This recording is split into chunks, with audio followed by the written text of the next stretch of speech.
dalam Matius 5. Oke.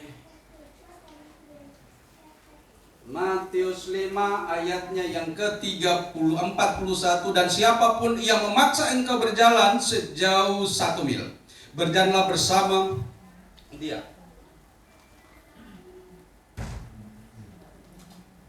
Berjalanlah bersama dia sejauh 2 mil. Berilah kepada orang yang meminta kepadamu, dan janganlah menolak orang yang mau meminjam daripadamu.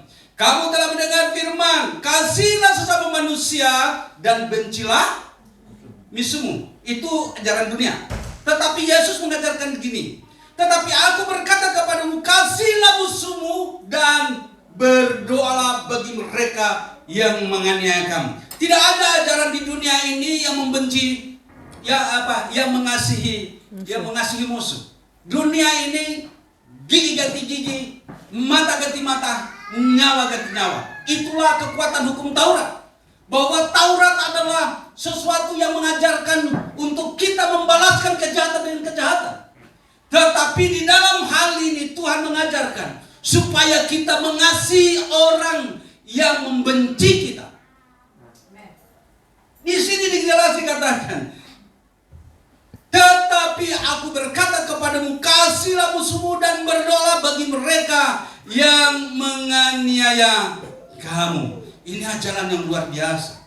Tidak kulihat di ajaran ini di keyakinan yang lain. Saya hanya mendapatkan ajaran ini di dalam Kristus Yesus Tuhan. Ya. Seberapa kita di sini mungkin mendapatkan ajaran yang lebih daripada ajaran ini? Nggak ada. Makanya Yesus sanggup berkata, tidak ada jalan lain untuk menuju ke surga kecuali melalui aku. Karena ajaran inilah yang dia sampaikan supaya semua manusia dapat melakukannya, yaitu mengasihi musuh sekalipun. Ada amin? Ya. Kita harusnya sanggup untuk mengasihi orang yang membenci kita sekalipun. Makanya di dalam ajaran tentang tingkatan iman dalam 2 Petrus 1 ayatnya yang ke-5 di sana dikatakan, ya, bukan ayat yang ke-5, ayat yang ke-7 dikatakan demikian. Coba buka dulu 2 Petrus 1 ayatnya yang ke, baca dari ayat yang ke-5. Kita baca dari ayat yang ke-5. Ini bicara tingkatan iman. Nah, tolong dibuka 2 Petrus 1 ayat yang ke, dari ayat yang ke-5. Tapi saya akan bacakan, naik ke ayat yang ke-3 terlebih dahulu. Ayat yang ke-3. Karena kuasa ilahinya telah menganugerahkan kepada kita segala sesuatu yang berguna untuk hidup yang saleh oleh pengenalan kita akan Dia, yang telah memanggil kita oleh kuasanya yang mulia dan ajaib. Lanjut ayat yang ke-4. Dengan jalan itu Ia telah menganugerahkan kepada kita janji-janji yang berharga dan yang sangat besar, supaya olehnya kamu boleh mengambil bagian di dalam kodrat ilahi dan luput dari hawa nafsu duniawi yang membinasakan dunia. Ayat yang ke-5. Justru karena itu kamu harus dengan sungguh-sungguh berusaha untuk menambahkan kepada imanmu kebajikan, dan kepada kebajikan pengetahuan. Lanjut. Dan kepada pengetahuan penguasaan diri, dan penguasaan diri ketekunan, dan kepada ketekunan kesalehan. Ini di tingkatan yang ke-5 adalah kesalehan. Dan yang tingkatan yang ke-6, kasih akan saudara-saudara. Tingkatan yang ke-7, kasih akan semua orang. Bapak Ibu dikasih oleh Tuhan, bahwa tidak ditempatkan kasih kepada saudara-saudara di level pertama, kebajikan. Tidak. Tetapi Tuhan tempatkan, Petrus di sini menempatkan tingkatan yang ke-6 itu di level yang kasih kepada saudara-saudara ditempatkan di level yang ke-6. Bahkan yang ke-7 dikatakan kasih akan semua orang. Jadi tidak ada alasan untuk kita membenci sebenarnya. Kenapa? Kita membenci karena kedagingan kita inilah yang terhambat. Kita membenci karena ada kuasa kutuk Taurat di dalam diri kita yang menghambat kita untuk sempurna. Kita ini sebenarnya satu tingkat lagi kita sempurna, tapi kita tidak menyatakan diri kita sempurna karena kita terhambat oleh daging ini.